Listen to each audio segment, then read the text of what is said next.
Hey guys, Apple Maniac YT here. So this is the new iPhone 14 Pro, Apple's latest and greatest. But is it really worth it to upgrade to the iPhone 14 Pro? That's what I'm going to be going over in this video. Now let's go ahead and get started. So like I said, this is the iPhone 14 Pro, an absolute beast of an iPhone. The iPhone 14 Pro comes with an all-new 48 megapixel main sensor, a huge jump from last year's 12 megapixels. Along with the 48 megapixel main sensor, it comes with a 12 megapixel ultra-wide sensor and a 12 megapixel telephoto sensor. And as you can tell, those cameras are absolutely massive.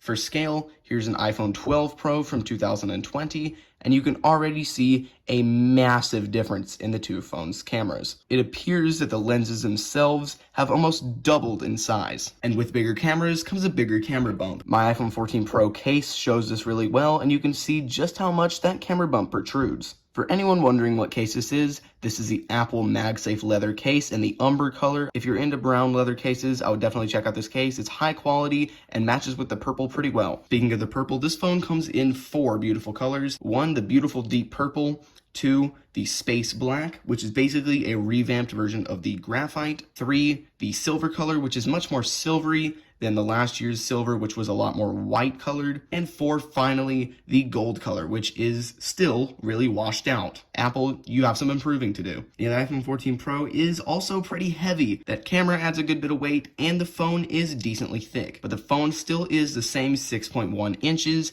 as the iPhone 13 I'm recording on, and the iPhone 12 Pro I have on hand. Now, what are some of the key features coming with the iPhone 14 Pro? 1, the iPhone 14 Pro features the 48 megapixel main sensor that I've talked about previously. The sensor captures incredible 4K video and some of the best pictures you'll ever see on a smartphone. I just wish the zoom was a little bit better, but I don't take zoomed in photos that often, so that's okay. Something else new that's coming with the iPhone, something else new that came with the iPhone 14 Pro was the removal of the physical SIM card. Here's the iPhone 14 Pro on the right and the iPhone 12 Pro on the left. I know they're covered in fingerprints as these are absolute fingerprint magnets, but as you can tell, there's absolutely no SIM card tray. And of course, one of the key features coming with the iPhone 14, one of the key features to look out for when you upgrade to the iPhone 14 Pro is the all-new Dynamic Island, replacing the notch. That's what the Dynamic Island looks like, and it's a great replacement to the useless black cutout at the top of the phone. Let me just show you some of the things it can do. Here's a quick demonstration of how the Dynamic Island works. First, I'll open the music app and start playing some music. You can see the music pop up there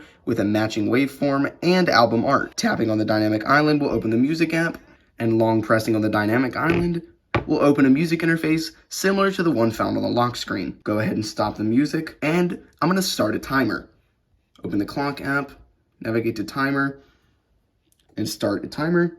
And you can see the timer goes to the top, just like the music did, with a countdown and an icon for the timer. Just like the music app, tapping on it opens the app, and long pressing opens the UI, similar to the one found on the lock screen. Now, what if you have a timer going and music playing at the same time? Let me show you. Play music. Now you see you have the album art, and you have a timer icon. So, tapping over here opens the music app, and clicking on the timer icon opens the clock app. Long pressing on here opens music.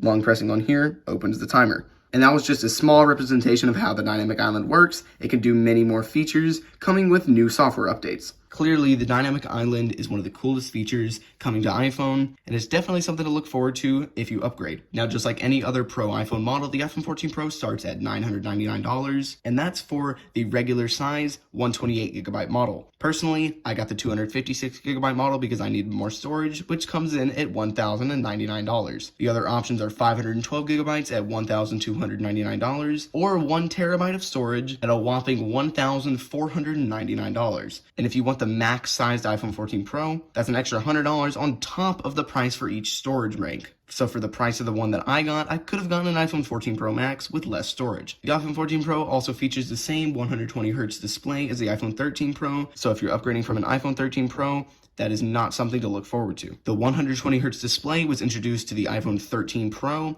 and still remains on the iPhone 14 Pro and Pro Max. Unfortunately, the regular iPhone 14 models did not get the 120Hz display or the Dynamic Island this year. And that pretty much wraps up my review for the iPhone 14 Pro. I think this is an amazing iPhone and a great phone to consider upgrading to, depending on what you currently have. If you have an iPhone 13 Pro, don't upgrade. If you have an iPhone 12 Pro, you may want to think about it. But if you have a base model iPhone 13, 12, or anything older, then it is worth the upgrade. So let me know down in the comment section below if you think the iPhone 14 Pro is worth upgrading to. I would love to hear your opinions. But as this video comes to an end, thank you guys for watching. Comment, like, and subscribe. And as always, peace out, guys.